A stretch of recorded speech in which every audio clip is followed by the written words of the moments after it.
No, you know, that's what we all sign up for, is to compete, and we love to play games. Love to play games more than practice. So it's a good opportunity to go out there and continue to try to take steps in the right direction.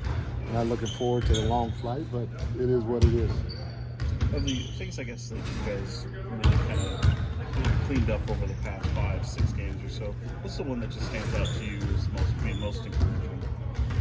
You know, to start with me again, I continue to have a comfort level with what I'm going to do rotation-wise, who I'm going to play. I still have some question marks, and maybe I have question marks all year, but that and, you know, a pretty good feel of who can do what defensively, and a pretty good feel of who can do what offensively. And then I think, you know, for the group,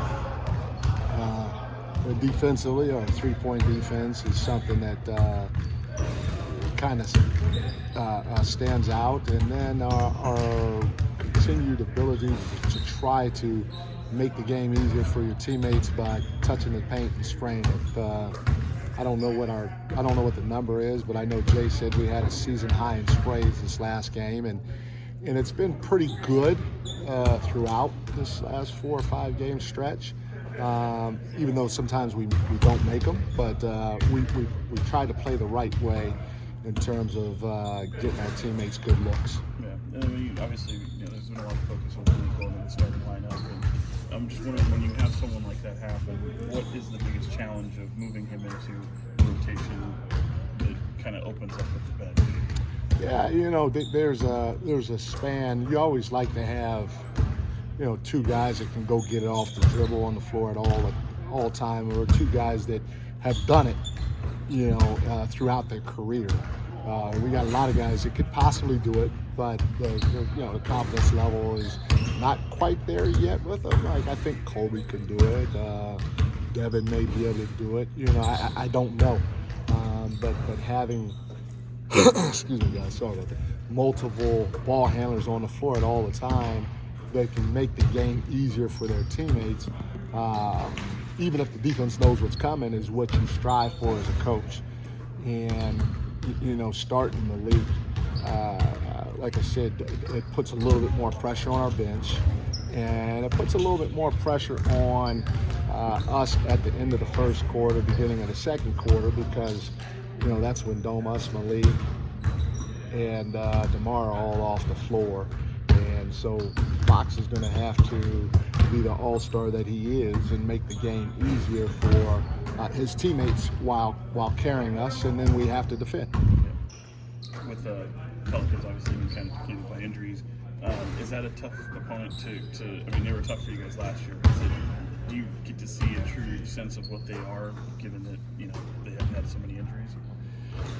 I don't know. It's they're the next guys in front of us, and no matter who's available to play, we need to go play the right way.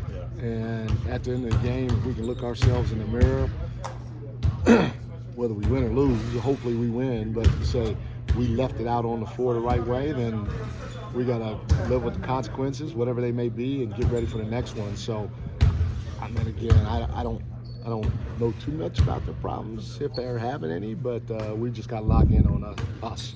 Obviously, still no Trey right now, but just how are you feeling about that backup center spot and some of the optionality that you have there?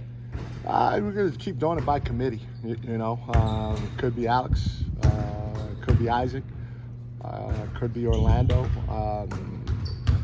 I think we tried all 3 of them against San Antonio. You know, so. Until somebody steps up and consistently really grabs it at a high level, they all just got to be ready to play. And I think we tried Jay there against Minnesota, so it could be anybody.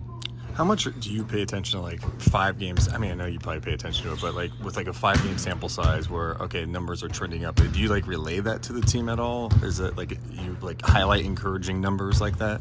Yeah, you know, we try to break the season down into a 5-game winning series, and, you know, you'd like to go at minimum 3-2 or each 5-game series. Hopefully you can go 4-1 or 5-0 every once in a while, but we try to give them, you know, 3 things offensively, 3 things defensively of why we kind of finished where we did, with with also having where we are in those same areas on the season. Does that make sense? Yeah. And so we do that every 5 games, and it's something that we've done since we've been here. Cool. Thanks, everyone. All right.